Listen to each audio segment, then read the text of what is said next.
dla Was kolejny cykl, do którego założenia zresztą zainspirowała mnie czytelniczka, bo to będzie cykl pod tytułem Macadamian Way, czyli takie moje porady życiowe, które pozwolą Wam przeżyć dzień pozytywnie, optymistycznie i mam nadzieję trochę Was nastroją do tego, żeby inaczej patrzeć na życie. Zaczynamy! Temat dzisiejszego odcinka to 5 sposobów, jak być zen na co dzień i przestać się wkurzać.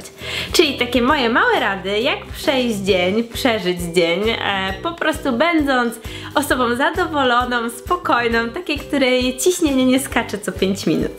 Moją pierwszą radą jest: nie zazdrość innym, inspiruj się nimi.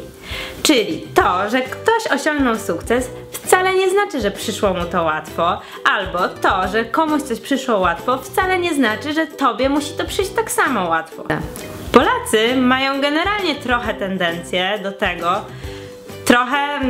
użyłam chyba złego słowa, nawet nie trochę, bardzo mają tendencję do tego, żeby deprecjonować cudze sukcesy. Jeżeli ktoś zrobił coś fajnego w swoim życiu i gdzieś to zostaje upublicznione, natychmiast pojawia się szereg osób, które mówią, że pewnie miał bogatego ojca, bogatą matkę, ma znane nazwisko i pewnie dostał kamienicę na Pradze w spadku po babci hrabinie.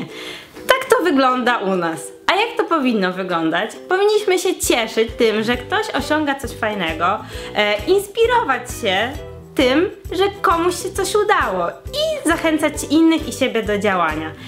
Oczywiście, jeżeli to wszystko nie stanowi jakiegoś przerostu formą nad treścią i nagle komuś nie odbije palma, tak? Bo o takim przypadku nie mówimy, to jest rozdział na zupełnie inną historię. Ale jeżeli ktoś działa, robi wkoło siebie coś ciekawego, to patrzcie na niego, obserwujcie i uczcie się od najlepszych. Każdy coach Wam powie, że sukcesy innych są doskonałym motywatorem, bo możecie też obserwować to, jakie są mechanizmy działania, jak ktoś pracuje na swój sukces i powtarzać to na własnym podwórku. Moja rada numer 2, czyli nie wdawaj się w pyskówki. Jeżeli ktoś mnie zna z okresu gimnazjum albo z okresu liceum, wie, że zawsze miałam trochę niewyparzony język i wbrew temu, co może Wam się wydawać, kiedyś byłam bardzo pyskata. Jak ktoś tylko pozwolił sobie na coś więcej, oczywiście jest sprowokowana, tak? Ale jednak to ja wtedy po prostu ruszałam w ogień walki i zaczynałam dosyć nieprzyjemną wymianę zdań z taką osobą. I pytanie teraz: po co? Po co mi to było? Po co w ogóle się angażować w jakieś takie konflikty? Wiecie, czego się nauczyłam?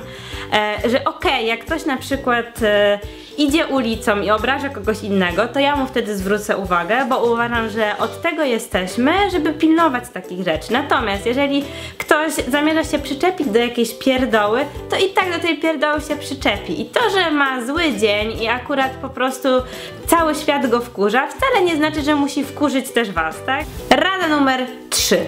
Czyli nie oceniaj. Zanim powiesz coś złośliwego, pomyśl 3 razy i najlepiej ugryź się w język. Skup się na tym, co Ty masz do zrobienia, co Ciebie czeka i co Tobie się udaje, a wybory innych i sprawy innych zostaw im.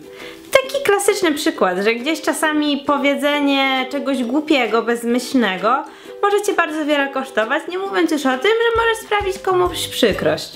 Często jest tak, że nie znamy jakiejś historii danej osoby i widzimy tylko wycinek z jej życia. Na tej podstawie robimy przypuszczenia, które często nie mają nic zgodnego z prawdą. Kiedy byłam na studiach, na jednym z semestrów musieliśmy kselerować plany w archiwum do naszych projektów na architekturę. I w tym archiwum był taki specyficzny pan. Moja koleżanka z roku miała fioletowe włosy, bo była mega fajną, odjechaną, taką wyluzowaną laską. Weszła do tego archiwum, a pan do niej, oglądając ją od góry do dołu, powiedział: a ty co, do farby wpadłaś? I wiecie, co ona zrobiła?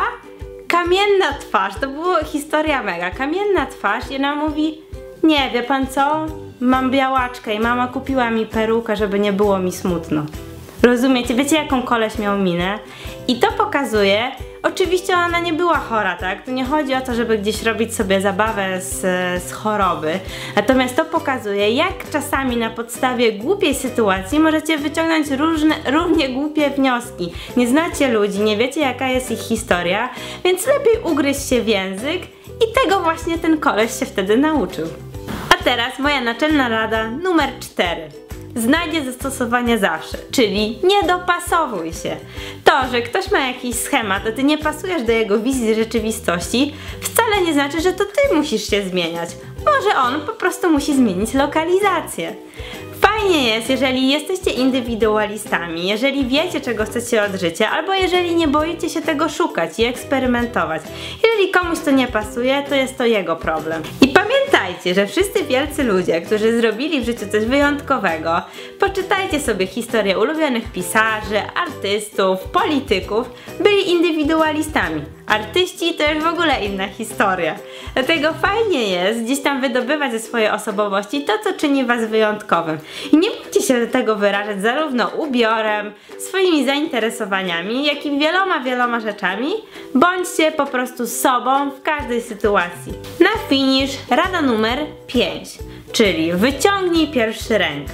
Nauczcie się, że nie warto się na siebie boczyć i tworzyć jakąś dziwną atmosferę. Konflikty trzeba wyjaśnić od razu. To, że boicie się konfrontacji i czasami trudno jest wam powiedzieć komuś bliskiemu, co wam tak naprawdę leży na sercu, prowadzi tylko do eskalacji konfliktu i do tego, że przybiera on jakieś niewyobrażalne rozmiary. Zresztą chyba każdy, kto kiedyś był w związku, wie doskonale, jak wygląda klasyczne "o co ci chodzi?" O nic! A zawsze chodzi o coś i doskonale wiadomo, o co chodzi. Więc rozmawiajcie ze sobą. Czasami warto po prostu przełknąć swoją dumę i być tą osobą, która pierwsza wyciągnie rękę i doprowadzi do pojednawczej rozmowy. Chyba że ktoś nieustannie nadużywa waszej cierpliwości i ciągle musicie się z nim przepraszać, wtedy znak, że może czas dorosnąć i coś się musi zmienić. To już koniec dzisiejszego premierowego odcinka Macadamian Way. Mam nadzieję, że uznacie moje rady za przydatne. Warto z nich skorzystać i nieustannie pracować nad sobą. A ja wam kibicuję i zaglądajcie na Macadamian Way po nowe inspiracje. Do zobaczenia. Żygajcie tęczą. To jest takie ładne, gdyby nie było tego słowa żygajcie. No jakby, no plujcie tęczą też, nie? Promieniujcie tęczą. I w ogóle, no dobra.